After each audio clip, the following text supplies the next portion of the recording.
오늘 말씀은 사무엘하 22장 43절에서 51절까지의 말씀입니다. 저와 교독하시겠습니다. 제가 먼저 43절을 읽겠습니다. 내가 그들을 땅에 티끌같이 부스러뜨리고 거리에 진흙같이 밟아 해쳤나이다.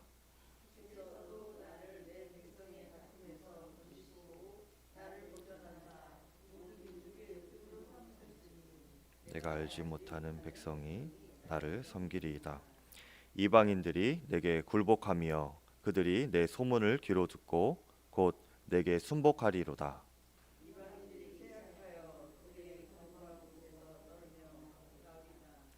여호와의 사심을 두고 나의 반석을 찬송하며 내 구원의 반석이신 하나님을 높일지로다.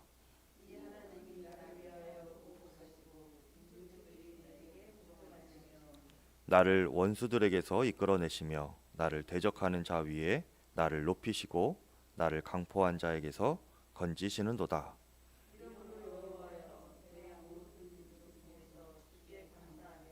주의 이름을 찬송하리이다. 여호와께서 그의 왕에게 큰 구원을 주시며 기름 부음 받은 자에게 인자를 베푸심이여 영원하도록 다윗과 그 후손에게로다 하였더라.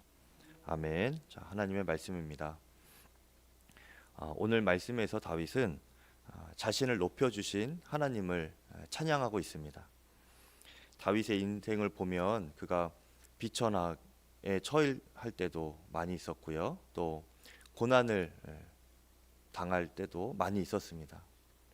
가족 안에서도 그는 막내이고 인정받지 못했죠.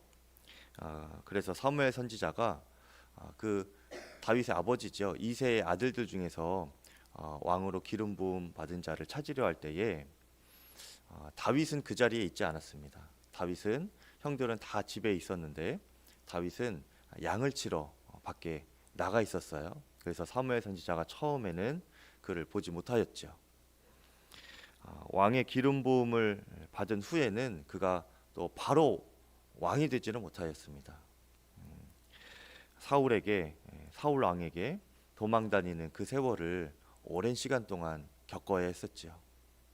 그리고 이제 드디어 유다의 왕이 되었는데 또 왕이 되어서는 그 유다만의 왕이 되었고요. 북이스라엘의 여러 지파들과 한 7년 정도 계속 전쟁을 해야 했습니다.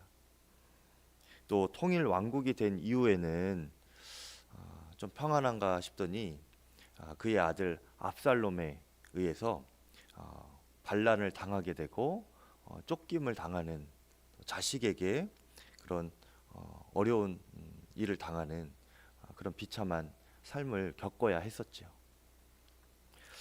하지만 이제 하나님께서는 그러한 다윗을 으뜸으로 높여주셨습니다.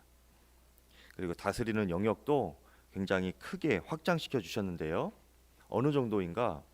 다윗이 알지 못하는 백성들까지도 자신에게 복종하고 섬기게 되는 그런 정도까지 영역이 확장이 돼요.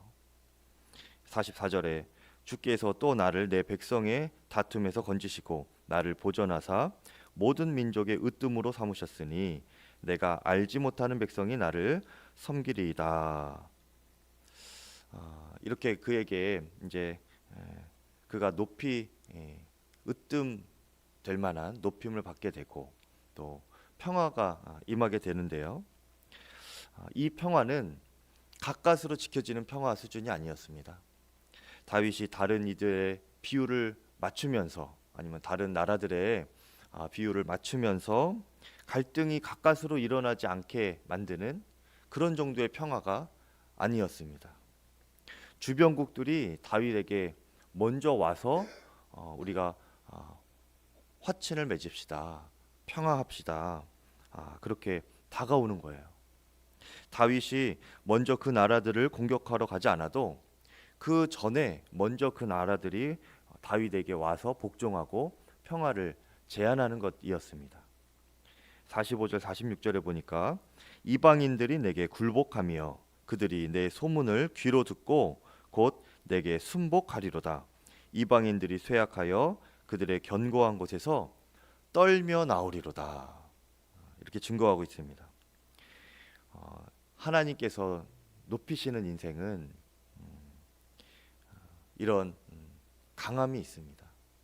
그리고 하나님께서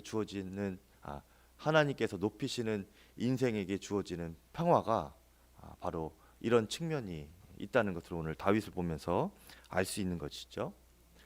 하나님께서 높이시는 인생에게 다른 사람들이 먼저 화평을 제안하고 평안을 제안하는 것입니다. 우리에게 적용해 보면 저와 여러분들에게 많은 사람들이 잘 지내고 싶어 하기를 간절히 축복합니다.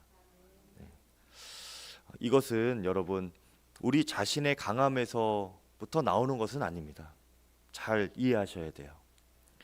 여러분을 지키시고 싸워주시는 그 하나님으로부터 나오는 그런 영적인 권세입니다. 압도하시는 그 하나님의 능력이 이 다윗에게 임하는 것을 보면서 그 주변의 여러 민족들이 떨며 그에게로 나오는 것이죠. 우리와 합친합시다. 이렇게 하는 거예요. 이 권세가 우리에게도 있기를 바랍니다. 어제 말씀드렸죠. 이 권세가 어떻게 다윗에게 주어졌는가? 먼저는 어제 말씀드린 것처럼 다윗은 자신의 연약함과 무능함을 하나님 앞에서 철저하게 깨닫고 인정하고, 그리고 어떻게 했습니까? 오직 하나님만 의지하는 사람이었습니다. 여호와 외에 나의 하나님이 없습니다. 여호와 외에 나의 반석은 없으십니다. 그렇게 오직 하나님만 의지하고 하나님만 1순위로 섬기는 그 믿음이 다윗에게 있었기 때문에 하나님께서 그와 함께 하시고 그를 위해 싸워주시는 것이었죠. 그리고 또 한 가지는 다윗은 하나님께서 자신의 편이라는 것을 전혀 의심하지 않았습니다. 그것이 다윗의 믿음이었어요. 48절 보니까 하나님이 나를 위하여 보복하시고 라고 했습니다. 굉장히 이기적인 신앙 표현인 것 같기도 하죠. 하지만 이것이 다윗의 믿음이었습니다. 자신만을 위한 하나님이라고 생각을 했던 거예요. 49절에 나를 대적하는 자 위에 나를 높이시고 라고 했습니다. 그러니까 하나님께서 다윗 자신의 편이라는 것을 이 다윗은 의심하지 않았습니다. 그래서 나의 적은 곧 하나님의 적이다. 그러니 내 싸움이 하나님의 싸움이다. 그리고 승리가 있으면 나의 승리가 아니라 하나님의 승리이다. 이렇게 다윗은 하나님께서 자신의 편이라는 것을 전혀 의심하지 않았습니다. 이 믿음이 어디서 나왔을까요? 다윗 자신이 하나님 편이었기 때문입니다. 다윗은 하나님 편에 서지 않은 적이 없었어요. 그렇기 때문에 하나님도 나의 편이라는 것을 전혀 추호도 의심하지 않았던 것이죠. 다윗이 항상 주님의 마음에 합한 자로 살기를 원했고요. 또 그가 죄를 지을 때도 혹 있었죠.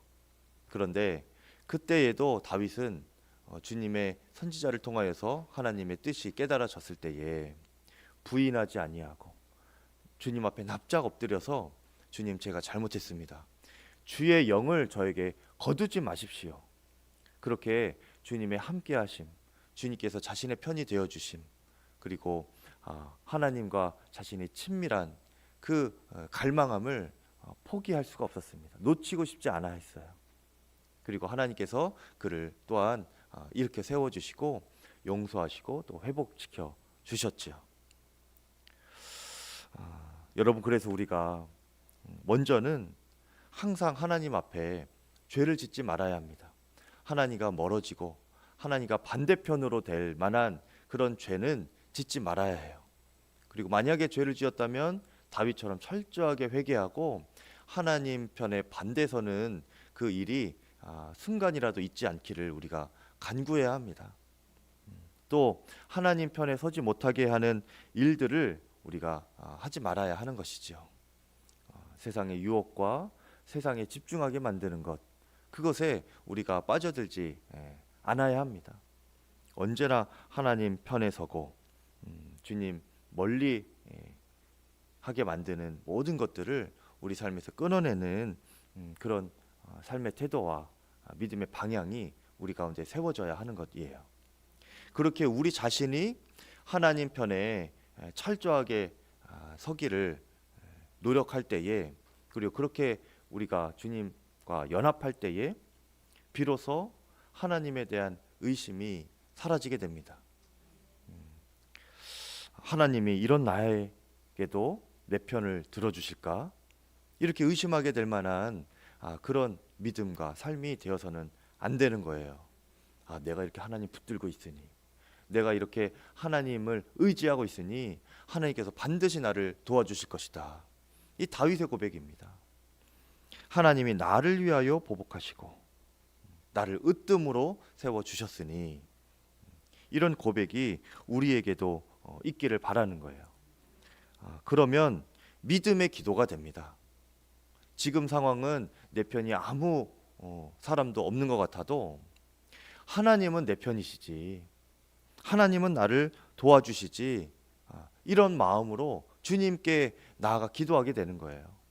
가장 먼저 주님께 나아가 도움을 구하는 것입니다. 사람 찾아가고 주님 외에 다른 것을 찾게 되고 그런 일들을 우리가 하지 않게 되는 것이죠. 우리가 언제나 하나님 편이 되기를 간절히 축복합니다. 그래서 그 하나님에 대한 강한 확신으로 그 압도하시는 하나님의 능력이 여러분에게 임하게 되기를 바랍니다. 하나님께서 여러분을 위하여 싸워주시고 여러분을 모든 사람 위에 으뜸으로 높여주시는 그러한 복된 삶을 여러분이 살아가시면서 많은 사람들이 여러분과 화평하기를, 화친하기를 힘써 다가오는 그러한 여러분의 삶이 되기를 간절히 축복합니다. 이 시간 함께 합심하여 기도할 때 두 가지 기도 제목 놓고 기도하시고 개인 기도하시면 되겠는데요. 하나님, 제 삶이 모든 이와 화평한 삶이 되게 하여 주시옵소서. 그때 모든 사람이 저와 잘 지내고 싶어하는 그러한 삶이 되게 하여 주시옵소서. 먼저 이렇게 기도하고 또 한번 기도할 때는 하나님, 압도하시는 하나님의 능력이 드러나는 인생이 되게 하여 주시옵소서. 그러한 양평교회가 되게 하여 주시어서 흘러넘치는 성령의 역사가 나타나고 복음의 능력이 강력하여 승리하는 교회가 되게 하여 주시옵소서. 주의 이름 부르 기도하겠습니다.